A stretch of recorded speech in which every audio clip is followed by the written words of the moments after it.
once you've got to this fifth point of your reading and interpretation, you want to try and make a deliberate and conscious effort to look at the form and structure, and it's usually a good idea to do that whilst your awareness is still developing of the poem.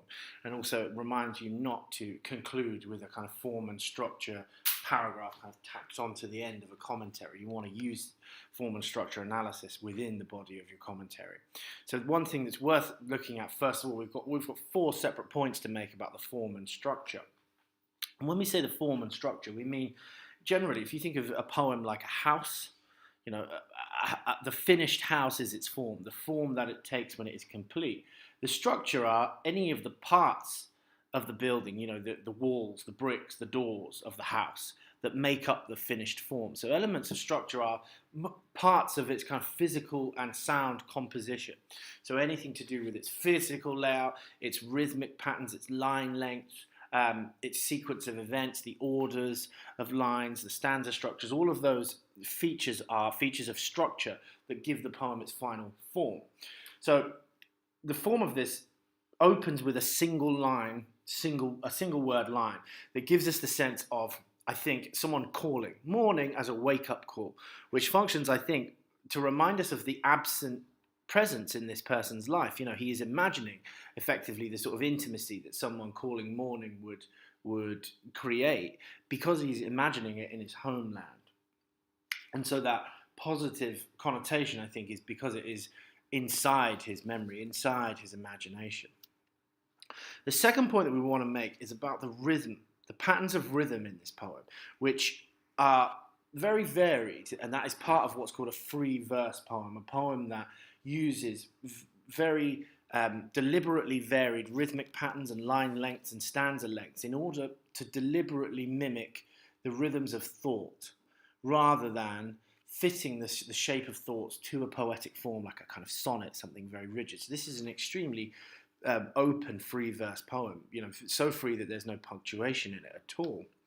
Then what we want to look at is really the beating heart of poetry in the English language is what's called iambic pentameter.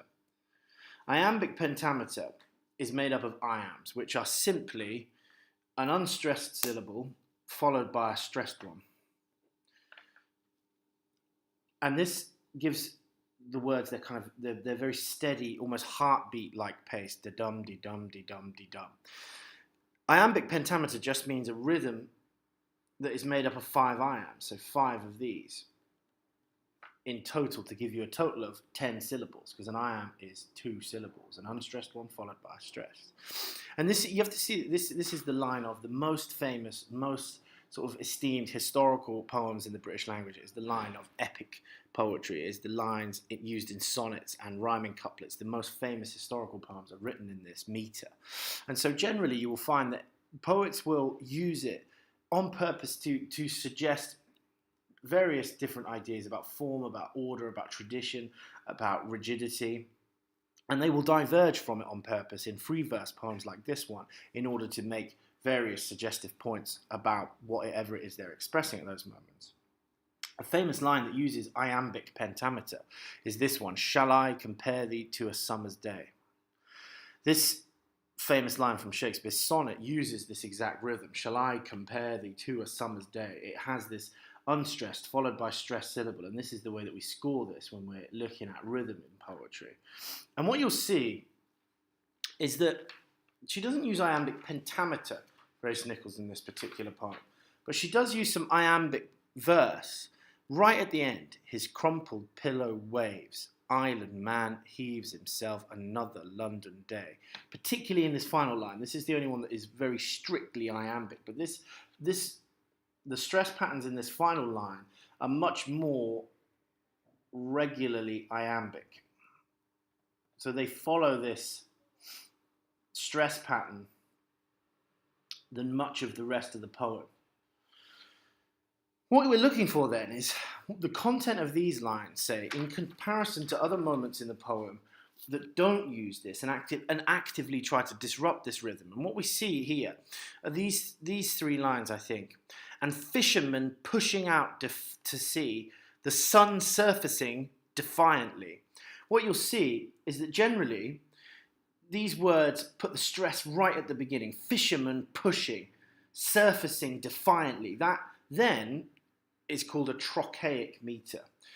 Now, a trochee is the reverse of an iamb. A trochee is a stressed syllable followed by an unstressed. So anytime you're looking at lines like this, where the stress is right at the beginning of words, fisherman pushing, surfacing defiantly, those words all use a trochaic meter. And the important thing is to see how it disrupts these iambic verse forms that use unstressed syllables at the beginning of words. And what this word generally, I think, forces us to do is see the kind of powerful effort and energy that's being included in these descriptions, which are themselves about powerful effort. And I think give us a suggestion of the power and force of the memory that the speaker is experiencing. We also see slightly more iambic lines at the end of this particular stanza. He always comes back. Here,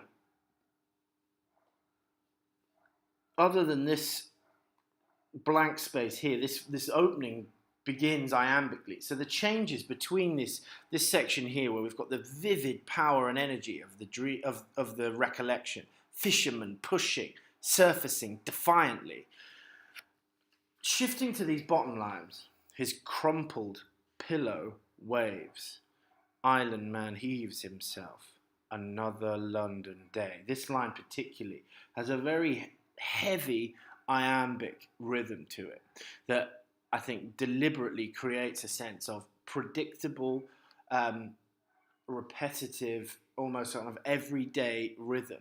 And the interesting thing about this is that in this iambic verse, it is a distinctively English meter. And we have this final line, which is about the connection to England, effectively, or the reluctant connection to England.